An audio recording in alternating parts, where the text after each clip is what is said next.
Good morning students. आज हमारा Hindi first में पाठ है 11 जिसका नाम है मंत्री की चतुराई। तो अब हम पाठ शुरू करते हैं। मौलानगर के महाराजा त्रिलोकचंद ने एक बार एक कैदी को मौत की सजा सुनाई। कहाँ के? मौलानगर के महाराजा, क्या नाम है उनका? त्रिलोकचंद। उन्होंने एक बार एक कैदी को मौत की सजा सुनाई। इस बात से वो कैदी बिगड़ गया, मतलब गुस्सा होने लगा। उसने राजा को अपनी भाषा में भला बुरा कह दिया। राजा उसकी भाषा नहीं जानता था, इसलिए वह उसकी बात नहीं समझ सका। राजा ने अपने मंत्री से पूछा, ये कैदी क्या बड़बड़ा रहा है? मंत्री बड़ा ही बुद्धिमान था।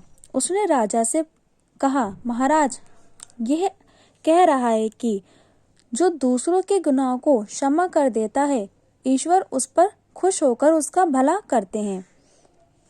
राजा को मंत्री की बात सुनकर कैदी पर दया आ गई। उसने कैदी को छोड़ने का आदेश दिया।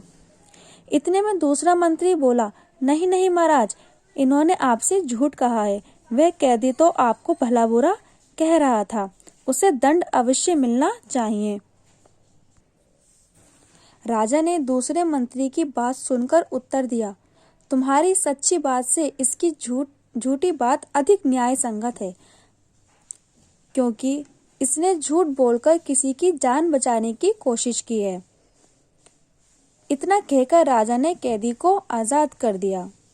इसलिए ठीक ही कहा है कि यदि असत्य से किसी का भला होता है तो वह सत्य से ज्यादा महत्वपूर्ण है।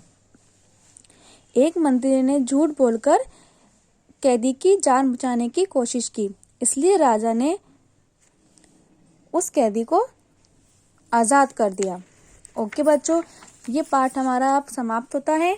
आप घर पर भी इसे अच्छे से पढ़िएगा।